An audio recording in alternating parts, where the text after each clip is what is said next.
এ হাঁসের গোস্ত কষা কষা রে, লাল লাল হাঁসের গোস্ত লাল কিন্তু ওইটা হচ্ছে রান্নার টেকনিক। হ্যালো খিদির ভাই বোনের, আসসালামু আলাইকুম। কি অবস্থা, কেমন আছেন? নিশ্চয়ই ভালো আছেন। ভালো না থাকলে কি করবেন, আর ভালো থাকতে হলে এরকম বন্ধু বান্ধব লয়ে সুন্দর সুন্দর করে মাঝে মাঝে আয়োজন করেন। আমরা আজকে আয়োজন করছি সাইডটা আঁশ আর সাদা ভাত, এর ভিতরে আমার খাওয়া নাই পড়ছে। আর এই যে এটা দেখতেছেন গরুর গোস্তের তেল দিয়া ডাইল, ইস এটা যে কি টেস্ট, যারা বাইতে আনছে হ্যাঁ, যারা খাইছে হ্যাঁ বুঝবো। তো এই যে আঁশের গোস্তের কালারটা দেখছেন, অস্থির ভাই। এটা 1 থেকে 2 ঘন্টা নাকি ঝিমিঝিমি আগুনের মধ্যে এটা দিয়ে তাপ দিছে, এরপরে হইছে এই গুস্তর কালার। আমার বন্ধু তো আগে খুব বসাই দিছে। তো যাই হোক, আমিও সুন্দর করে আমার জাপানি ইঞ্জিনটা স্টার্ট করার লাগে বিসমিল্লাহ করে শুরু করে দিলাম। প্রথম নলাটা লওয়ার পরে ভাই মাথা নষ্ট, কি খাইতাছি অমৃত স্বাদ। মানে হাঁসের গুস্ত যে এতটা স্বাদ হয়, এটা ভাই আমার এই জিব্বার মধ্যে লাগার পরে বুঝতে। আসলে যে এটা 1 থেকে 2 ঘন্টা যে ঝিমিঝিমি আগুনে এটা রাঁধছে, কি পরিশ্রম কইরা সুন্দর যত্ন সহকারে এটা রাঁধছে, এটা বোঝা যায় এই গুস্তটা খাওয়ার পরে ভাই। আর ভাই কি কইতাম ভাই, যেমন টেস্ট ইমন জাল, ইমন পারফেক্ট কম্বিনেশন, পুরাই মাথা নষ্ট। মানে যা না কইলেই না। আমার খাউন দিকে তো বুঝতেছেন, আমি যে কয় ফেলের যে ভাত লইছি আমি নিজেও জানি না।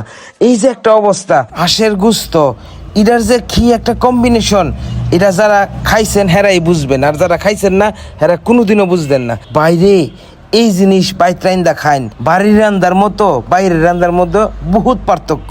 বাড়ির রান্দার যে এত মজার হয়, হাঁসের গোস্ত যখন জাল একটু বেশি বেশি করে দিয়ে রানবো, কি যে কই রে ভাই, এটা যখন আপনি খাইবেন তখন ভাই মাথা নষ্ট একটা অবস্থা।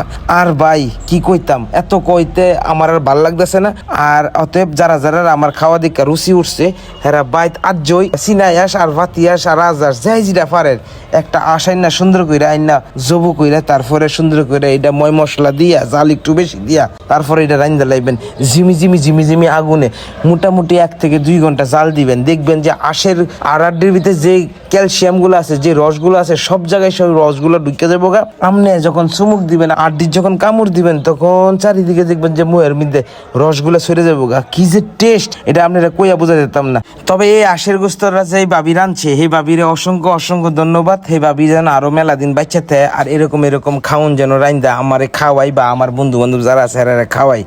আর ভাই প্রথম ক্রেডিট হইছে ভাই রাজু ভাইয়ের বউ, মানে আমার বাবি। এইলা যে এত সুন্দর করে রাঁধছে, আমি তো আশ্চর্য হয়ে গেছি যে ভাই হাঁসের গোস্ত এত সুন্দর হয়, মাথায় নষ্ট।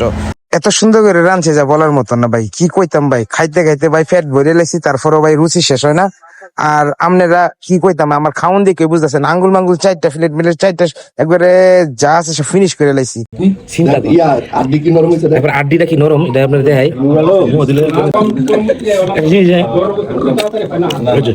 লাল লাল হাঁসের গোস্ত লাল, কিন্তু ওইটা হচ্ছে রান্নার টেকনিক। তো ভালো থাকবেন, সুস্থ থাকবেন, আর বেশি বেশি করে হাঁসের গোস্ত বুনা বুনা করে খাইবেন। আল্লাহ হাফেজ।